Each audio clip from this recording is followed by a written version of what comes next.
Mason Mount, a name that not so long ago felt like it was slowly disappearing into the background at Old Trafford. But in Manchester United's 2026-27 preseason under Michael Carrick, Mount is suddenly back at the center of everything. Not in his usual role, drifting wide or making late runs into the box. This time, he is operating in a completely different position. A deeper number 8, a ball-playing pivot sitting in front of the defensive line. And for the first time since arriving at United, he looks completely at home. Ever since completing his £60 million move from Chelsea, Mason Mount's time at Old Trafford has been defined by one thing more than anything else: injuries. Every single time he started to find his rhythm, every time fans caught a glimpse of the intelligent, technically gifted midfielder they remembered from his Chelsea days, another setback would take him out of the picture. Those repeated absences limited him to just 25 Premier League starts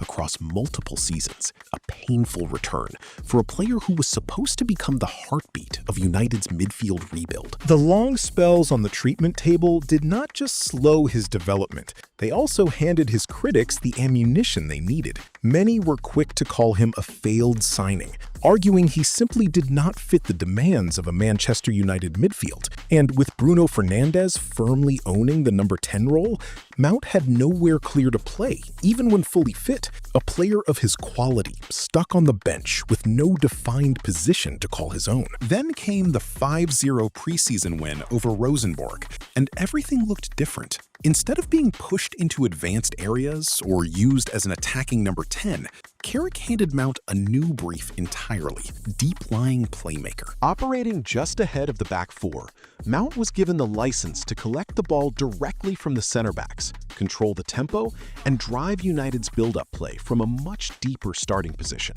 The results were immediate. He took the ball under pressure with composure. He handled Rosenborg's high press without losing possession. He moved the ball quickly and decisively, switching play with accurate diagonal passes, breaking defensive lines with sharp medium-range balls played between the opposition midfield and defense. For the first time in years, Mount looked like a player playing within a system built for him. What was always there, the technique, the football intelligence, the ability to read the game, had not gone anywhere. What was missing was fitness, consistency, and the right tactical role to bring the best out of him. In fairness, the idea of shifting Mount deeper did not arrive fully formed in preseason.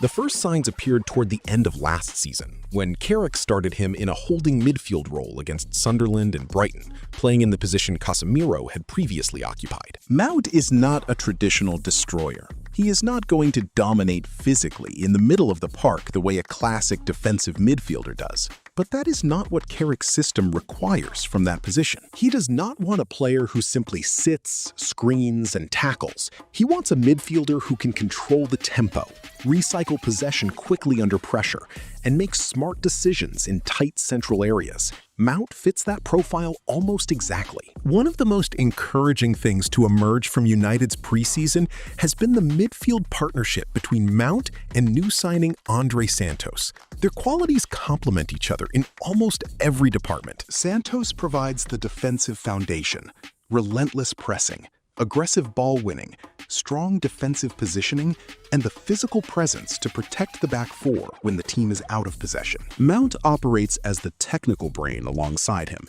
His composure in tight spaces, his intelligent movement without the ball, and his exceptional passing range, allowing him to turn Santos's ball recoveries into immediate, dangerous attacking transitions, a double pivot that actually works. Despite serious interest from several top European clubs during the summer of 2026, both the United board and Michael Carrick made a clear decision. Mount was staying. That decision was not driven by sentiment. It was backed by the club's technical analysis department, who identified Mount as having everything required to develop into an elite, deep-lying playmaker at the highest level. If that vision holds, United could earn a significant double return on their investment. They would finally unlock the full potential of a £60 million signing who had been written off by large sections of the fan base, and they would solve their central midfield problem from within the squad, rather than spending another huge fee in an increasingly expensive market. Sometimes the answer does not come through the transfer window. Sometimes it is already in the building, waiting for the right manager and the right role to bring it properly to life. For his part, Mount has handled the transition with complete professionalism.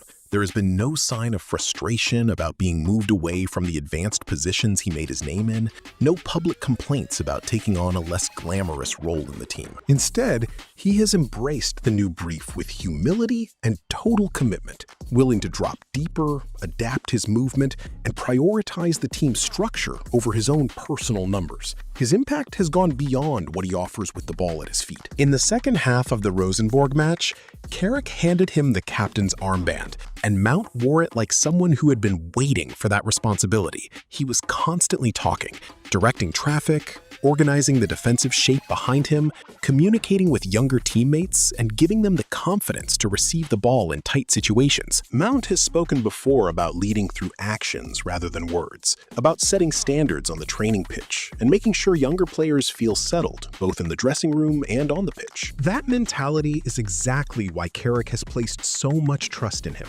Mount is not just an important player in this squad. He is becoming one of the on-pitch leaders of Manchester United's entire rebuild project. There is also a fitness argument for this new role that is easy to overlook. Operating as a deep-lying playmaker means Mount is no longer constantly making explosive runs into the channels and box areas, the kind of high-intensity movements that contributed to many of the muscle injuries that kept interrupting his career at United. Playing deeper, he can rely more heavily on his passing range, his positioning, and his reading of the game to control matches without putting the same physical strain on his body week after week. It is not a guarantee against future setbacks, but it gives him a significantly better chance of staying on the pitch consistently. Of course, a strong preseason is just the starting point. The real examination comes when the Premier League gets going, and the level of intensity rises sharply. Mount will also need to maintain his fitness across a season that includes 4 major competitions. That remains the biggest question mark over everything. But if he can finally put the injury problems behind him, if he can stay available for Carrick week after week, then Mason Mount has a genuine opportunity to become one of the biggest success stories of Manchester United's new era. He would give Carrick the complete, balanced midfield the manager has been working towards since he took the job. He would silence every critic who called the £60 million fee a mistake. And he would complete a comeback at Old Trafford that very few people, not so long ago, thought was still possible.